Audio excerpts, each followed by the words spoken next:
I want you to look at the reflection of the sun on the ocean surface. No matter how far away the sun is, or how close it is, the reflection always points towards you. And we see this in real life. No matter at what angle you stand to that scene, the light always points towards you. Why is this? Well, if I show you this image, you'd say, oh well, because the water is flat. So you have the reflection, what's above perfectly matched below. And if you move your position, you know, and you understand that that water is flat. That's why this image is the way it is. But now I swap the image to this. You see, you've been taught the earth is a ball, but yet the reflection in the water and the perspective is the same for both. Therefore, the water in both images must be 100% flat from your perspective. The earth is not a ball.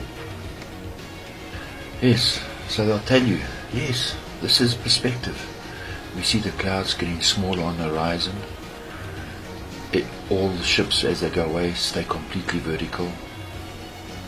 It's that the earth is such a big ball that it looks like a flat ball. Both can't be true.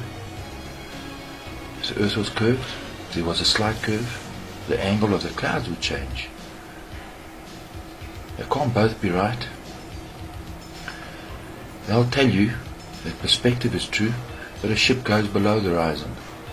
If that's true, then you'd only ever see the bottom of the clouds on the horizon, and all the clouds would be at different angles, and the ship would change its angle. You can't have both. One has to be right, one has to be wrong. And this is the right one. This is the perspective we see, and this perspective tells us the earth is flat.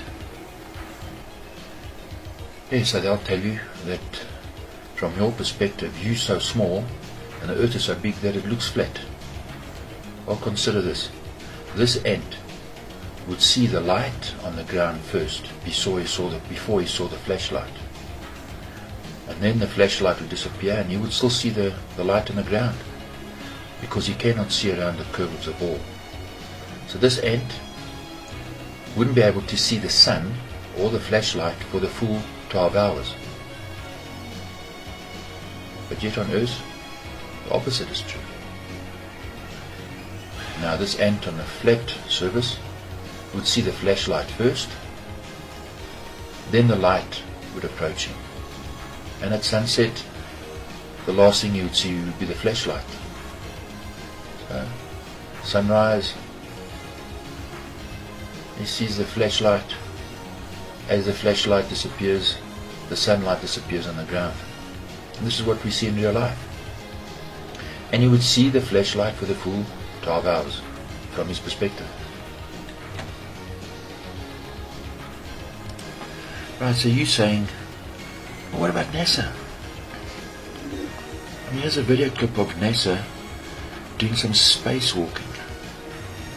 But look at it. Right? This is real, isn't it? Look again. Look at the reflection of the ball earth in this astronaut's helmet. And look at this. Did you see?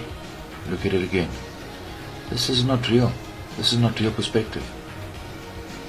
So when I analyze this, look at this. This is fake. You see, the visor of the astronaut is round. So if the ball is below the astronaut or next to him, reflection cannot curve around both sides of the visor. And as the astronaut moves his head, the reflection cannot stay in the same place in the visor.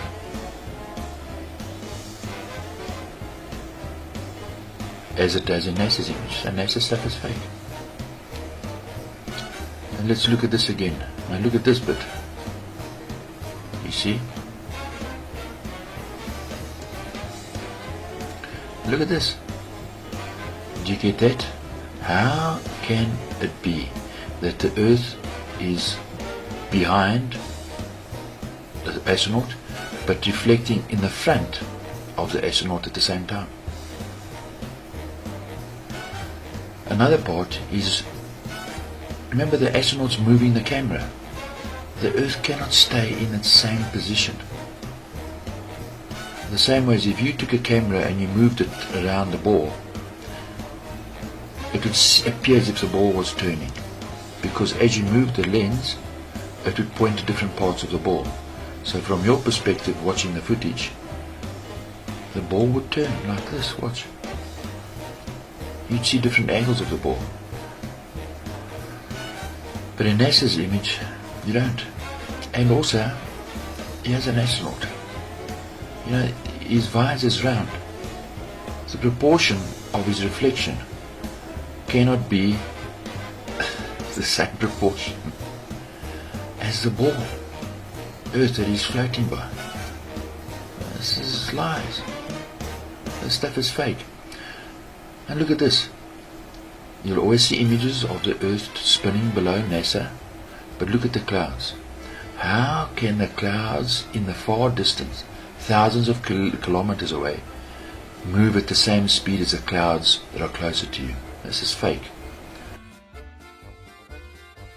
When you're born, they immediately blind your one eye through the education system.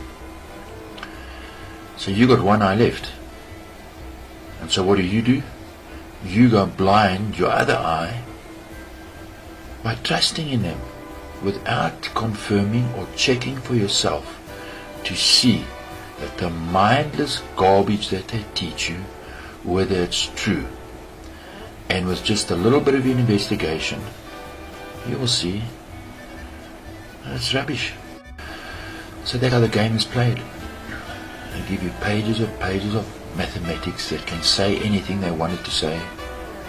More smoke and mirrors and glass balls, and the game of controlling you goes on and on.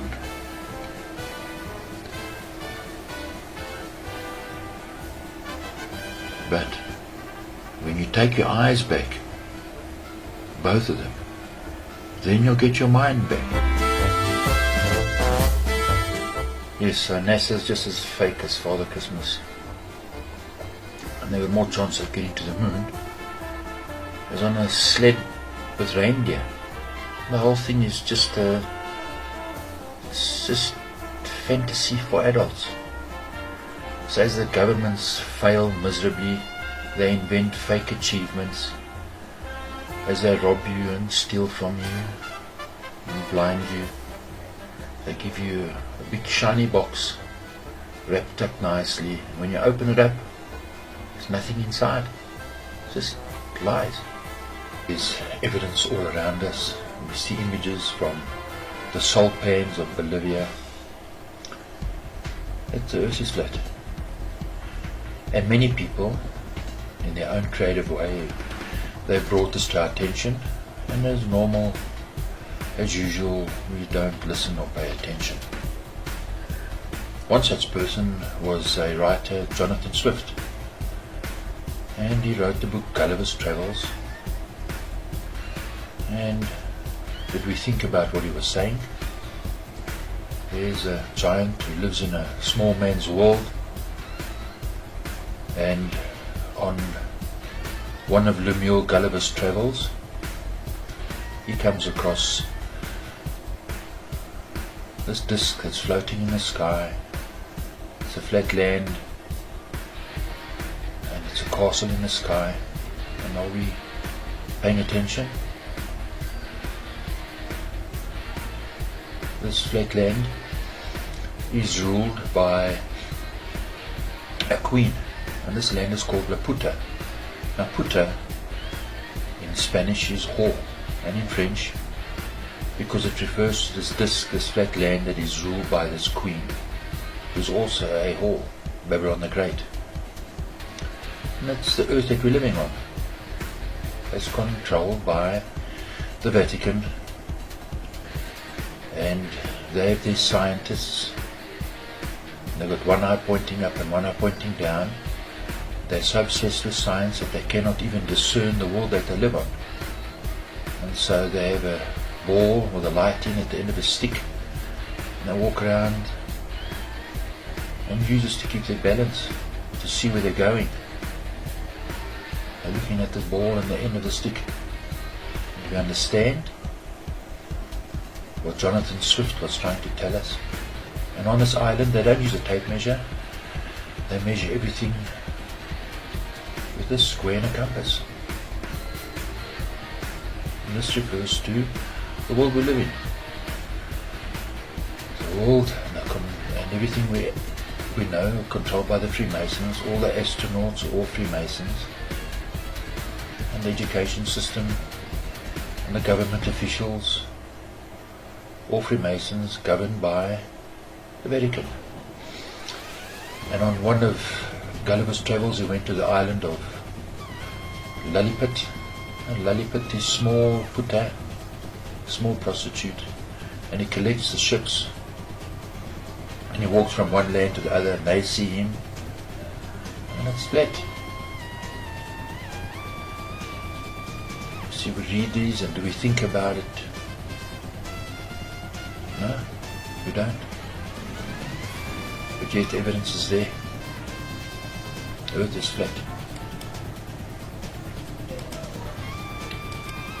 So to conclude, remember the Mascarene Islands, the Mascarene Plateau. I'm going to go back there and look at some images. And on this plateau there's a group of islands called the Maldives. And the height above sea level on some of these lands is only half a meter. And yet from here you can see the land at the back. Look at the cows, look at the land. The airport on the island of Maldives. Flat. Capital of the island of the Maldives. The principles that we see in this image applies to the whole earth. We just have to open our eyes and look. And all the small islands of the Maldives. Are we looking and using our senses and using our eyes? If we do, we'll see what that is. So cheers and thanks for watching.